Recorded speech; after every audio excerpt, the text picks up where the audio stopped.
Madilim na at pauwi ka na sa inyo nang mapadaan ka sa isang malaking punong akasya. Pero, bakit na may tabako?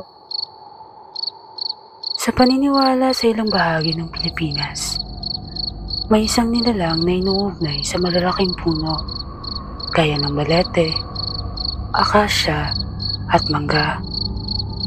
Kapre ang tawag sa kanya. Sinasabing isa siyang dambuhalang nilalang. May timang balat, balbon, at may malalaking mata. Kalimitan, inilalarawan siyang nakaupo sa matataas na sanga. May hawak na malaking tabako na hindi nauupos.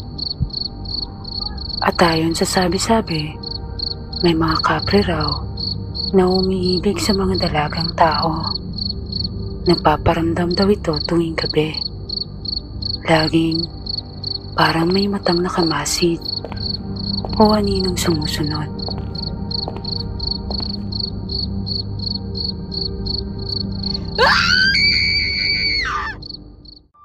Kaya kapag napadaan ka sa punong balete o akasya at may namoy kang tabako, mas mabuting huwag mo na lang tingnan.